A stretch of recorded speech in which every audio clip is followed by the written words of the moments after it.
نحمده ونصلي ونسلم على رسوله الكريم اما بعد فاعوذ بالله من الشیطان الرجیم بسم اللہ الرحمن الرحیم الصلاة والسلام علیک یا سیدی یا رسول اللہ وعلی آلک واصحابک یا سیدی یا حبیب اللہ۔ اس کلپ کے اندر ہم حضور نبی کریم صلی اللہ تعالی علیہ وآلہ وسلم کے ایک عاشق جن کا ذکر کریں گے۔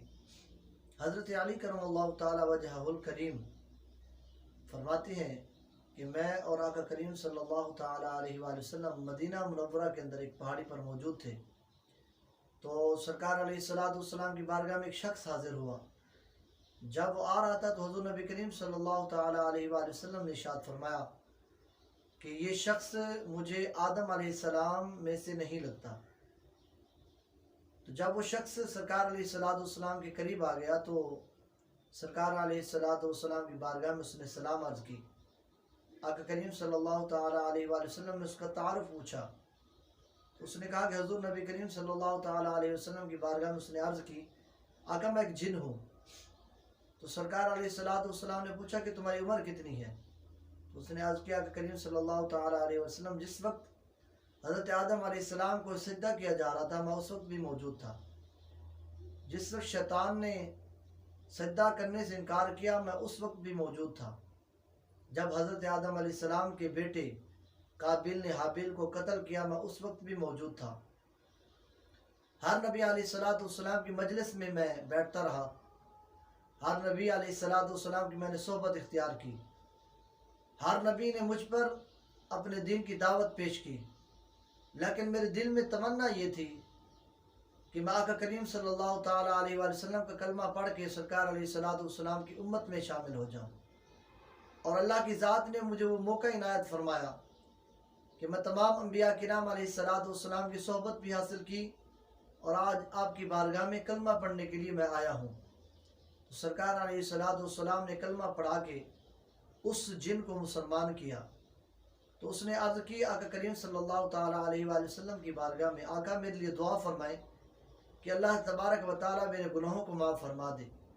تو میرے آقا کریم صلی اللہ تعالی علیہ وآلہ وسلم ابھی دعا کا ارادہ کر چکے تھے یا کرنے لگے تھے، جبریل علیہ السلام حاضر خدمت ہوئے۔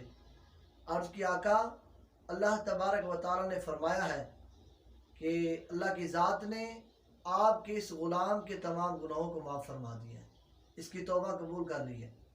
جبریل علیہ السلام خوشخبری سنا کر چلے گئے تو اس جن نے میرے آقا کریم صلی اللہ تعالی علیہ وآلہ وسلم کی بارگاہ میں عرض کی، آقا میں نے سنا ہے کہ مسلمانوں کا ایک قبلہ ہے اور مسلمان اس کی طرف منہ کر کے نماز پڑھتے ہیں، میرے دل کے اندر خواہش ہے کہ میں وہ آپ کے ساتھ اس گھر کا جا کے طواف کروں، اس کی زیارت کروں، آقا مجھے لے چلیں۔ تو سرکار علیہ السلام نے اس کا ہاتھ پکڑا، 3 قدم سرکار علیہ السلام نے بھی اٹھائے تھے کہ اس کی موت کا وقت آ گیا تو وہ فوت ہو گیا۔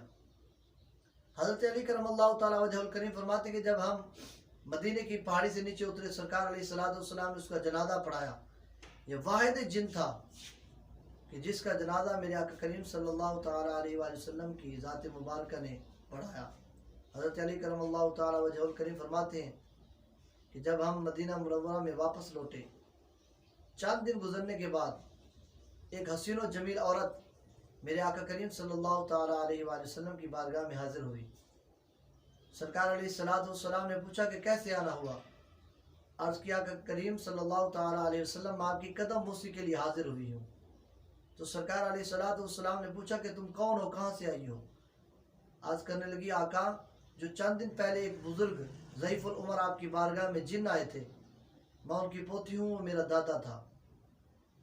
تو سرکار علیہ السلام کی بارگاہ میں اس نے عرض کیا کہ میں کلمہ پڑھنا چاہتی ہوں۔ تو سرکار علیہ السلام نے اس کو کلمہ پڑھا کر مسلمان کیا۔ سرکار نے پوچھا تیرا نام کیا ہے؟ اس نے کہا میرا نام عارفہ ہے۔ میرے آقا کریم صلی اللہ تعالی علیہ وآلہ وسلم نے فرمایا عارفہ یہ بتا تمہیں اسلام کی طرف اور میری محبت کی طرف کس چیز نے آمادہ کیا، کس وجہ سے تمہارے دل میں اسلام کی محبت اور میری محبت پیدا ہوئی؟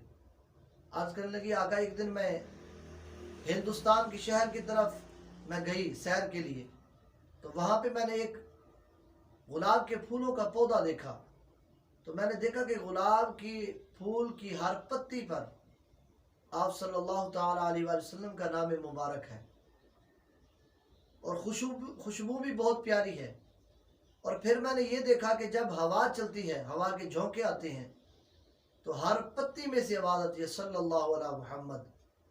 تو آقا جب میں نے یہ منظر دیکھا تو میرے دل میں آپ کی محبت اور اسلام کی محبت میرے دل میں پیدا ہو گئی۔ تو سرکار علیہ الصلوۃ والسلام کی بارگاہ میں سلام عرض کرنے کے بعد وہ عورت چلی گئی۔ حضرت علی فرماتے ہیں کافی دنوں کے بعد پھر دوبارہ وہ عورت دوبارہ پھر واپس آئی۔ تو سرکار علیہ الصلوۃ والسلام نے پوچھا کہ تم نے اتنی دیر کیوں کی، اتنے دن کیوں لگائے کہ ہماری ملاقات کو کیوں نہ آئی؟ تو اس نے عرض کیا کہ کریم صلی اللہ تعالیٰ علیہ وسلم میری بیٹی کے ہاں بچہ پیدا ہونے والا تھا، اس وجہ سے مجھے وہاں پہ رکنا پڑا۔ تو سرکار علیہ الصلوۃ والسلام نے فرمایا عارفہ یہ بتا کیا تم نے کوئی عجیب چیز بھی دیکھی ہے؟ عرض کی ہاں آقا میں نے عجیب چیز دیکھی ہے۔ سرکار علیہ الصلوۃ والسلام نے فرمایا کیا عجیب چیز دیکھی ہے؟ عرض کرتی آقا جب میں سمندروں سے گزر رہی تھی تو میں نے دیکھا کہ شیطان ابلیس اپنا تخت پانی پر لگا کے لیٹا ہوا ہے اور اس نے اپنا دایاں پاؤں بائیں گھٹنے کے اوپر رکھا ہوا ہے اور اس نے اپنے دونوں ہاتھ اپنے سر کے نیچے رکھے ہوئے ہیں اور آسمان کی طرف دیکھ کر کہہ رہا تھا کہ اللہ محمد صلی اللہ علیہ وآلہ وسلم کا صدقہ، علی کا، فاطمہ کا، حسن و حسین کا صدقہ، یا اللہ مجھ پر رحم فرما۔ تو میں نے شیطان سے کہا کہ شیطان تو ان ہستیوں کو کیسے جانتا ہے، تو اس ہستیوں کو کیسے پہچانتا ہے؟ تو شیطان نے کہا کہ عارفہ جب میں جنت میں تھا مجھے جنت میں جانے کی اجازت تھی تو میں نے دیکھا کہ جنت کے درختوں کے پتوں کے اوپر محمد صلی اللہ تعالیٰ علیہ وآلہ وسلم کا نام اور پنجتن پاک کا نام تھا۔ تو میں نے اس وجہ سے اللہ کی بارگاہ میں رحم کی دعا ان ناموں کے صدقے سے مانگی ہے۔ تو دوستو ہمیں بھی پنجتن پاک کا صدقہ مانگنا چاہیے اور سرکار علیہ الصلوۃ والسلام کی ذات کے ساتھ پیار کرنا چاہیے۔ وآخر دعوانا الحمدللہ۔